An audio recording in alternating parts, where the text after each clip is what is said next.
Hey guys, Mark Allen, BHSpringSolutions LLC and BHSpringSolutions.com, and you're looking at an assortment of high power barrels. And this is going to conclude most of what we want to share about the high power barrel.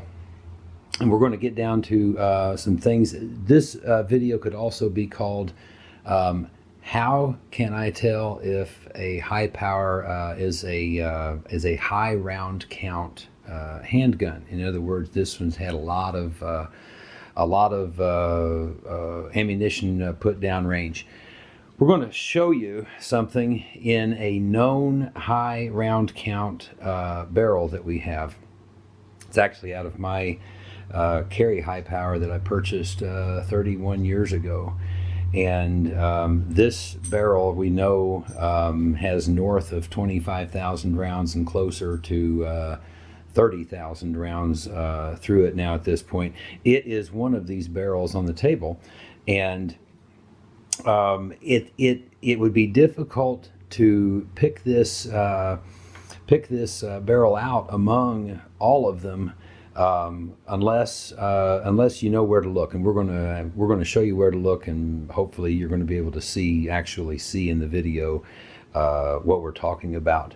So that, and what we're sharing here is because my partner Slav and I in the last 6 years have just put tens of thousands of rounds of 9mm ammunition and 40 Smith & Wesson ammunition out of high power pistols, and you learn some stuff, and you end up with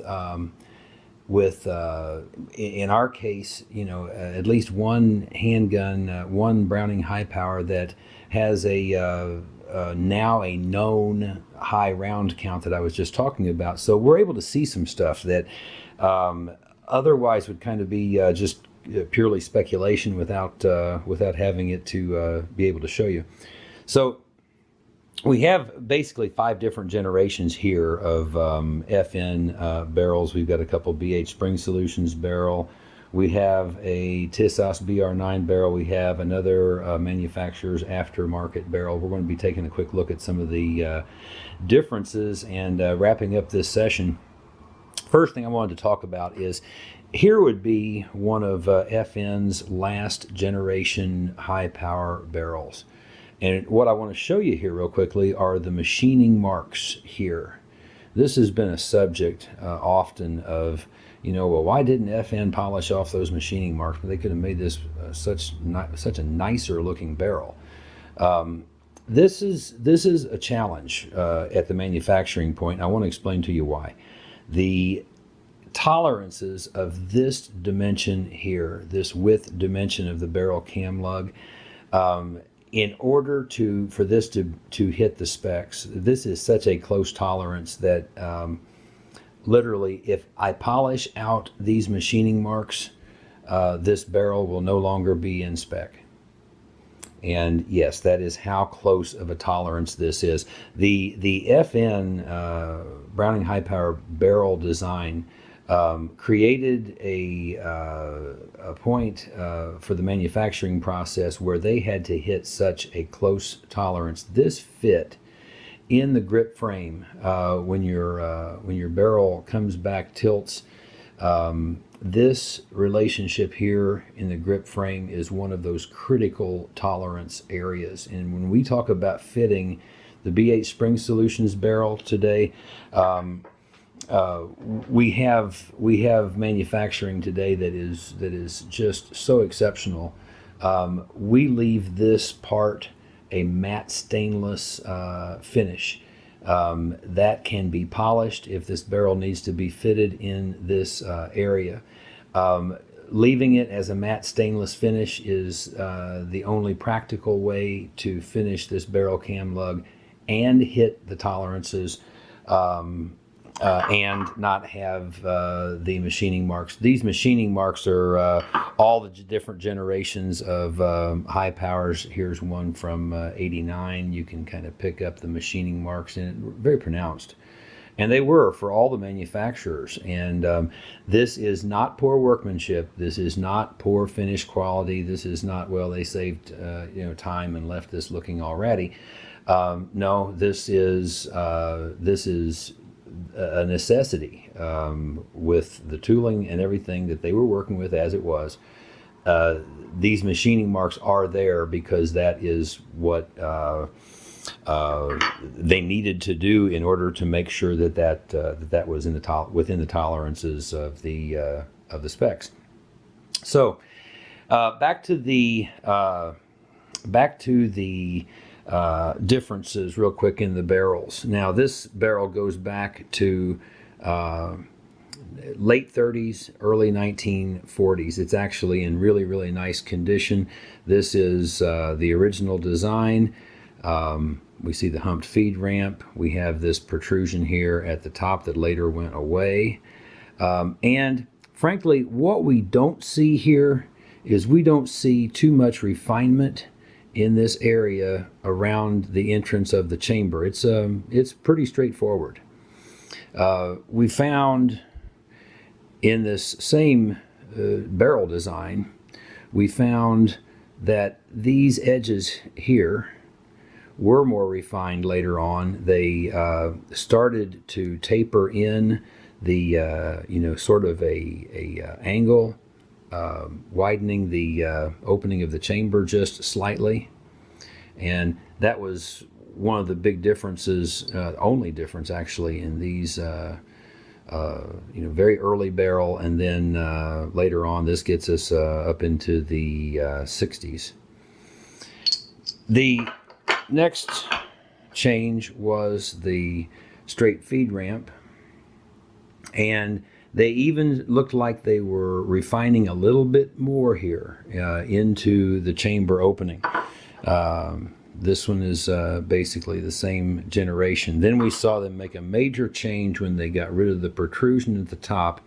Then they started doing a nice expanded opening into the chamber, everything beautifully radiused, a expanded ejection port that we started to see FN reinforced in this area of the barrel, and that was to help stop any fracture problems right along this edge that we have sometimes seen with high power barrels. It would stand to reason that a late 30s, early 40s barrel could be the high round count barrel of the bunch. Not in this case. The high powers rifling. Let's talk about that just a little bit, and specifically the spin rate. Here's one thing that we found interesting in the marketplace as far as high power barrels. We have noticed that at least all the high power aftermarket barrels that we've seen from anywhere have been a 1 in 16 twist rate. This particular barrel is a 1 in 16 twist rate. All of these are a 1 in 10. So it takes 10 inches to spin the bullet one time with the rifle twist rate. It's one of the secrets of the high power's accuracy. We found it interesting when we started making the BHSpringSolutions advanced barrel for high power, and it called for a 1 in 10 twist rate. One manufacturer we spoke to had been making high power barrels for 30 years with a 1 in 16 twist rate, and literally did not realize for 30 years that no, the high power barrel is a 1 in 10 twist rate. So this is kind of an interesting thing we didn't expect to stumble across, but actually true. The high powers barrel, I want to just run through the terminology real quickly. Your barrel has a feed ramp, and that is this area right here. You have a chamber, and this is the opening of the chamber that you see here. The chamber extends to about here. That's where your bullet seats in when you chamber a round. Your barrel from about my left thumb to my right thumb. Inside, that's the bore.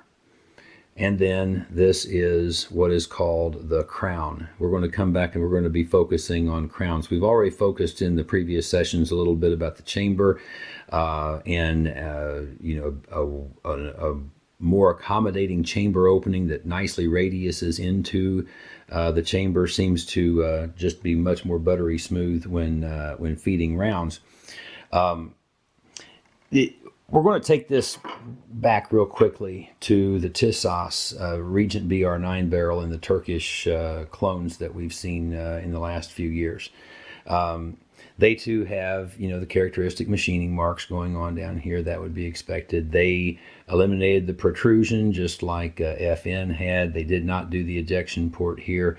Not as radiused into the chamber as the FN barrels.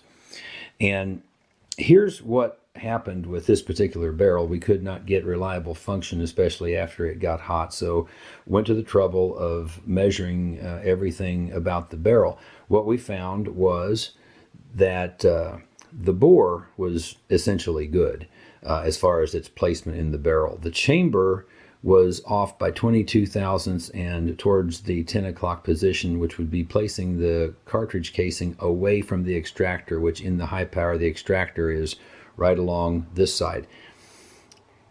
And the crown of this particular barrel was found to be off center by 28 thousandths. That's plenty to affect accuracy.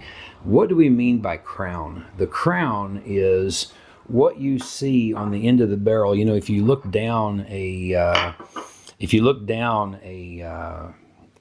pistol barrel, you'll see lands and grooves. You see rifling, and you can kind of see them there. If you did not have what is called a crown on the end of your barrel, you would see the ends of the lands and grooves, and they would be sharp ends, and that's what this appearance would be at the end of the barrel. So not only for aesthetics, the crown, the goal of the crown is this bullet is now spinning or starting to spin when it exits the end of the barrel. If we did not have a crown and you had the end of the barrel terminating in these sharp edges, then inevitably, as the bullet exits the end of the barrel, the last thing that will touch one of those that's going to touch the last part of the barrel that's going to touch the bullet is going to be one of those sharp edges. And that's going to cause the bullet to not fly true. It's not going to be it's not going to be a stable bullet upon release or exit from the barrel.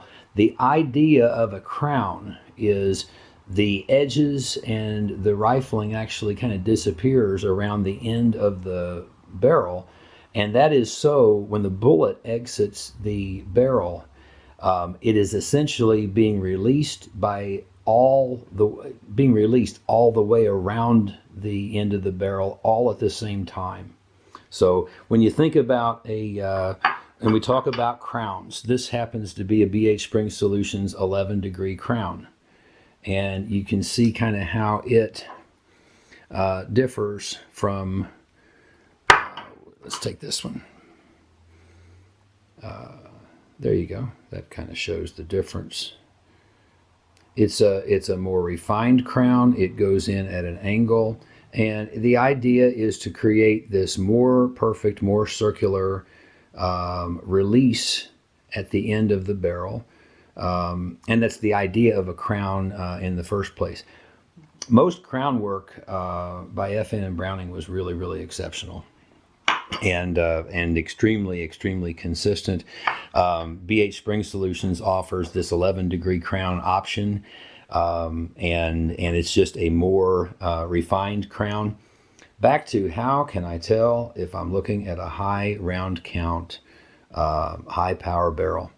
One way that you might tell, but it's not reliable, is the condition of the edges of the feed ramp. This is that almost 30,000 round barrel. We're starting to see some degrading of the edges right here at the feed ramp, but that's not truly reliable. here's what we want to try to capture, and that is if we can capture the circular or lack of remaining circular around the crown area of this one. And I want to compare that to, let's say, this newer production standard crown. This one, you see, we're consistent round all the way around, and I'm actually seeing flat edges and the start of the edges of the rifling in this particular barrel. And I'm going to try to turn it around, and hopefully at the angle you're going to be able to see. You see right here, that even corners right here. We're looking at a polygon, not a circle. This is, from what we've been able to see, this is the best gauge, if you will, of round count or high round count in a high power pistol. You can see the rifling, almost 30,000 rounds. You see how nice that still is.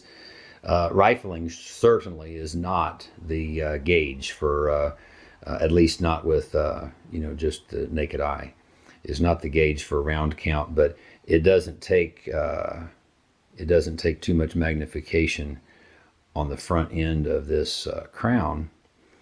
And by the way, at distance, yes, this barrel, the accuracy has really gone away. And that's really happened within, say, the last 6,000-7,000 rounds, actually. This is, sorry to belabor on this, but I think this is something that's not been commonly seen a lot for a lot of high power owners, because there's not a lot of, almost 30,000 round high powers out there. That would be the best gauge. Take a look at this from the late 30s, early 40s. This high power barrel, this is the oldest one that we have. Man, see how nice and circular that still is?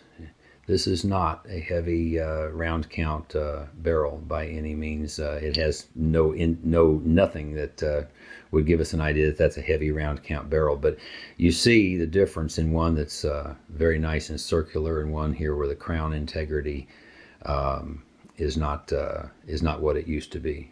So there you go. And this is pretty much going to conclude our sessions on the high power barrel and the finer points. I'm Mark Allen, BHSpringSolutions LLC and BHSpringSolutions.com.